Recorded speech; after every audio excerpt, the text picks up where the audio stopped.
Welcome to the happy hour. What it do, people? We is in the building. Happy Hour Podcast, another episode. Episode what? This is episode Three. Three? Three. Three? I thought it was two. So Yeah. The first one counted?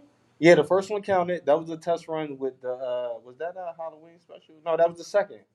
The first Yeah. one was my niche cakes. Yeah, first Yeah. one was Beach Cakes, the introduction. Yes, Yeah. yes. The second episode was Penn Hills Movie Theater. the Halloween special. Yeah. I was Clark Kent. Jason. Convict. A convict, yeah. So, and this is the third show, Yeah. third episode. So, shout out to the people for tuning in. Shout out to you guys. We still here, man. Yeah. Happy Hour, We No back. doubt. episode 3. This episode is brought to you by Precious Vodka America. Make sure you get your Precious Vodka. You can visit the website at www.preciousvodkaamerica.com. Listen, I got the red cup. When the red cup come out, you know what's in it. You know what I'm saying? We getting a little. It's happy hour. What do you mean? And ain't nothing other but the Precious Vodka inside of it with a little bit of cranberry. But you can mix it with anything: orange juice, soda, cranberry juice, whatever you want to mix it with. Man, it gets you right, set the mood, and Whatever your flavor. whatever your flavor is, get you some Precious Vodka. Again, that's www.preciousvodkaamerica.com. All right, so this week, man, how was everybody's week? Sunday to Sunday. A little crazy. A little crazy. What took place in your life this week? A lot of hate. Mm. Yeah. Just a lot of online hate, A lot of people not recognizing the time spent getting to this point. Okay. You try to offer deals and try to work with different people, and some people just don't appreciate it. So that's all I have to say about that. A lot of hate. A lot of people don't understand where this side of Goodnight is coming from. And let me elaborate a little bit because I've been around Goodnight for a while in this music industry when it comes to Pittsburgh, and we done saw the good, the bad, the ugly. Not only did we see it, we supported it. The good, the bad, the ugly. Goodnight is at a point right now. This is like 20, And January 23rd will be 25 years. 25 years doing this, man. So he's at a point, it's like, okay, I done supported everything. Y'all can't say I don't support nothing or I never did. It's really time to get to the nitty gritty of this. Let's find out who's really good. Get your shit together. Am I correct? Yeah. So it's not nothing that's coming out of left field. He's just like fed up now. And hey, I want to congratulate Swag on 10 years of Swag Nation. Hey. A lot of people don't know that, but we've been doing this for a while. We've been doing this for a while. No So Mish, Yes. how was your week? It flew by. I Flew feel by. like, yeah, I was over the weekend at a talked about versus in the city. Okay. Oh, Oh yeah, yeah, we're gonna yeah. talk about that later. Yeah, we're gonna talk about that later. We're gonna talk about that later. And I got a couple cake orders knocked out. So yeah, it's good to reach the end of the weekend and just kind of look back and be like, you made it through. Yeah. How was the 80th birthday party? Shout out to Lon Lucci's grandma. Yeah, no, definitely. Shout out to Longucci's grandma and his mom and Queensway Boutique. I am gonna post the floral cupcakes I made, but it looked like a really nice. 80th birthday. Now let me tell you. And fabulous. Let me is tell you what about the these. place Let me said. tell you about these older parties because I DJ'd a lot of them in my time. We used to DJ the Onyx on the South Side, and that was nothing but old school oldies, not old school oldies. Yeah. Man, these older folks, these like 50 and ups, 40s, you know what I'm saying, and ups, they know how to party, man. They get lit. Yeah, they get lit. They get lit. So it's definitely that music that you hear. Your mom used to clean it up on a Sunday, and she's playing all that Earth, Wind, and Fire, and all Frankie Beverly and Mays, all that. That's what it be, and they be having fun. So it was. I can tell you, if you wasn't there, it was definitely a good time. It was definitely.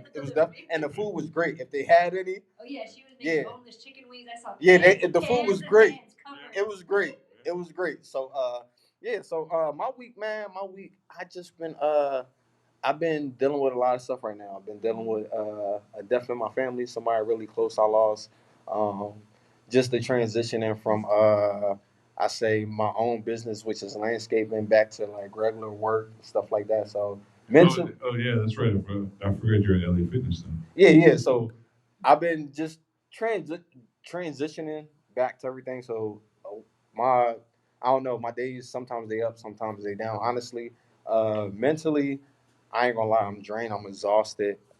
Because you still got to deal with family and kids. Like life still goes on, Yeah. so you got to deal with that and deal with just like the pain and stuff like that. So it's hard, man, and mental health is a real thing, especially in us men, because we don't really address it, like, you know what I'm saying. And then when we do address it, we're like old as fuck, like, you know what I'm saying.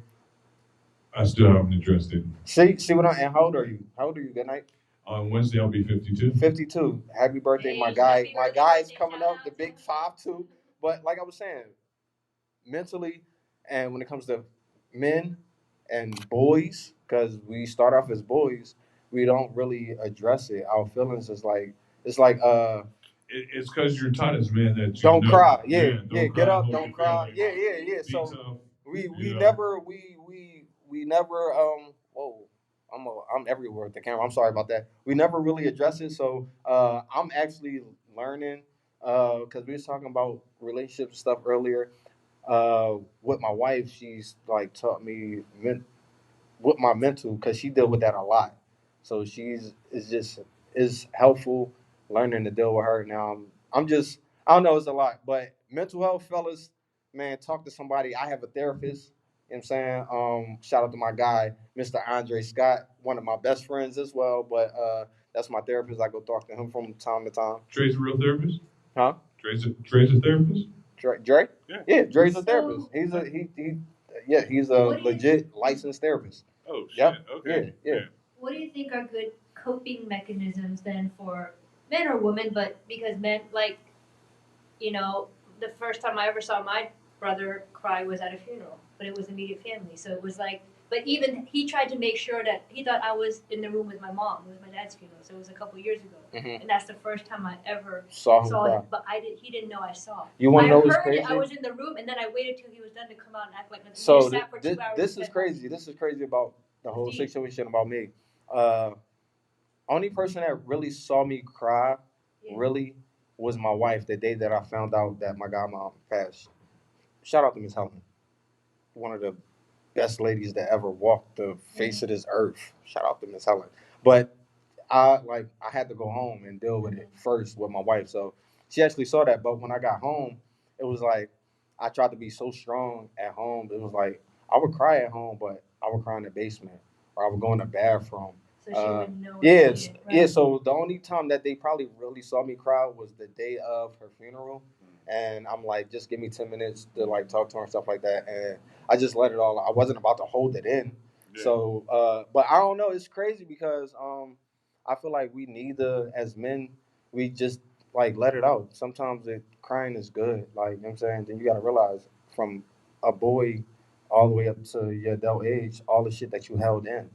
Yeah. Like, you know what I'm saying, all the stuff you never dealt with. Yeah. All that stuff, all the demons that you never dealt with. You know what I'm saying? You probably say, oh, I'm gonna fix myself and I'm gonna stop doing it, but that's not really dealing with it. That's not really talking to it. Talking about it to somebody else. You get what I'm saying? Yeah. That's dealing with it. Talking to somebody about somebody, talking to it with somebody else, figuring out why you did it and how it's affecting your life now, right. And then changing it. That's actually dealing with like a situation like mentally. So I'm still learning that. I don't know everything, but like I said, I've been going to counseling for like I've been talking to Dre for years. For the last 3 years, it's really been like something I really been doing. I went to jail, so I had to do like drug counseling for smoking weed. So I did that for a while, whatever the case might be. So I've been trying to talk to people and just talk to people, man. Talk to people. Don't let it build up inside because that'll fuck you up, man. It'll like men and women. Let it out. Let it out. Just let it out. You know what I'm saying? So I see a lot of people on Facebook, they be saying shit like, uh, basically saying like, I'm better off dead than alive in some instances. Like I see real depressed people. Yeah, there's a lot of depression. And I'll go right in their inbox. I don't have to know you from a can of paint. But if I see something like that, I'll go right in your inbox, yo, whatever you're going through, just know it's going to get better. Because I don't want nobody to think like I don't know. That's crazy. It be wild to me. Because I mean, what it is a permanent. It's a permanent solution to a temporary situation. Mm-hmm. You know, you feel like that right at that time, but it's not going to be forever. And if you take your own life, you won't get to see what happens. Yep. And then some people be having kids and that care about them and all that stuff. It be a lot behind it. So again, mental health people, men, women, especially my fellas, man, make sure you tap into it somehow, some way. Find somebody to talk to. Somebody. You know what I'm saying? And until you do find somebody to talk to, my coping mechanism It's marital. Now a lot of people, the real the professionals, they gonna tell you that's not it. Like this stuff and the precious vodka. Am I saying it right? Yeah, they gonna tell you it's not it, but we do what we do. We cope how we cope. So you know what I'm saying. Who is to say is wrong? Like who am I to tell you is wrong to cope how you cope? Yeah, you feel me? Like as long as you're coping. Yeah, I'd rather go smoke some weed than be prescribed something. Yeah, I feel you. Understood. Me, I hit the gym. I go to the gym. I do my thing, and it be crazy because like recently, like I go to the gym now with my godmom shit. I'll cry at the fucking gym. Like, luckily I got it's like a personal gym, so a lot of times I'm there by myself. But I'll just let that shit out at the gym, and they're gonna go try to lift the heaviest shit there. Like, you know what I'm saying? But yeah, I get through, man. I get through. So. Again, mental health, men, women, make sure you take care of it. It's important. Deal with it. Yeah, deal with it. Talk to someone.